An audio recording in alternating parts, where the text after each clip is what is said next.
It's a small moment, but it lingers. You walk into a room a few minutes late. People are already talking. You smile, find a spot, and nod along. Nothing is wrong. No one stares. Still, something in your chest tightens just a little, like you arrived from a different world and forgot the language. You might feel this at work, with friends, even with people you've known for years. It's that quiet sense of being slightly out of sync. Not enough to leave. Not enough to explain. Just enough to make you wonder what everyone else seems to know that you don't. Why does that feeling stick around? Why can you be included, welcomed, even liked, and still feel like you don't fit? A lot of people carry this without naming it. It's often called feeling out of place. Not in a dramatic way. More like a low hum in the background. In this video, we're going to slow down and look at why that sense of not belonging shows up, what it's reacting to, and how it quietly shapes the way you move through the world. Feeling out of place doesn't mean you're doing something wrong. It usually means your inner experience doesn't line up with what's happening on the surface. You're present, but part of you is watching from the side, checking, adjusting, making sure you're not misstepping. One common reason is growing up having to adapt early. Not always in big ways. Sometimes it's being the quiet one in a loud family, or the responsible one when others were unpredictable. You learn how to read the room quickly, how to fit yourself into what's needed.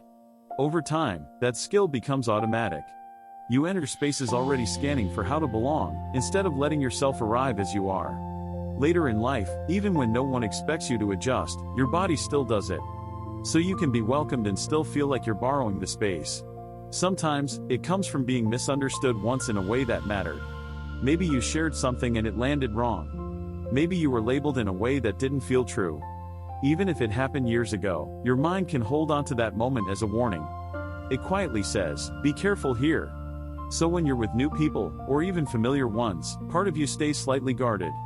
You're there, but you're also managing the risk of being misread again. That distance can feel like not belonging, even when you're accepted. There's also a quieter reason that often sits underneath. Over time, you may have learned to compare your inside to other people's outside. Everyone else looks comfortable. They laugh at the right moments. They speak without hesitation. You don't see their doubts, only their ease. So your own uncertainty feels like proof that you're different. The truth is, a lot of people are performing a version of comfort. But when you're the one feeling it, the gap feels personal. It feels like something about you doesn't quite match the room. Here's how this can show up in everyday life. It's a weekend gathering, maybe a birthday or a casual dinner. You're standing near the counter, holding a drink you haven't touched much. Conversations overlap. You laugh when it makes sense. Someone asks you a question and you answer, but your voice sounds slightly unfamiliar to you, like you're hearing it from the outside. You wonder if you're talking too much, or not enough. Nothing goes wrong. The night ends fine.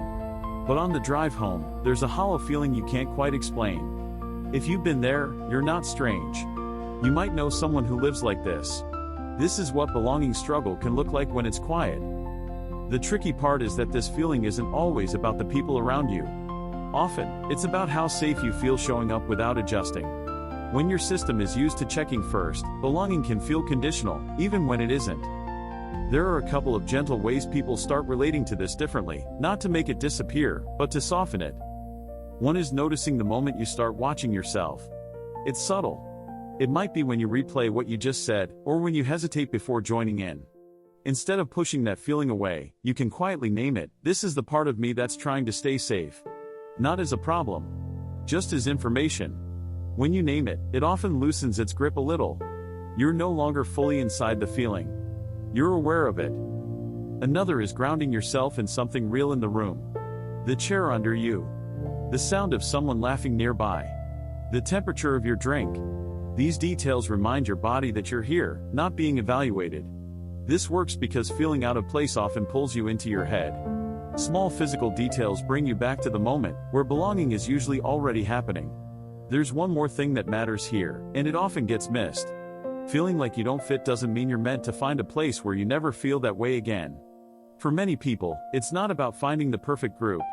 It's about slowly trusting that you don't have to earn your place every time. This is for people who look fine on the outside, but keep checking inside. People who can adapt anywhere, yet rarely feel fully at home. If that's you, there's nothing broken about it. It's a pattern that formed for a reason. You may notice that the feeling comes and goes. Some rooms feel easier than others. Some days you feel more solid. That's okay. Belonging isn't a permanent state. It's something that flickers, especially for thoughtful people. If this felt familiar, you're not alone in it. You don't have to force yourself to feel different. Sometimes, understanding why the feeling is there is enough to make it a little quieter. And maybe that's a place to start, not fitting perfectly, but letting yourself take up space anyway.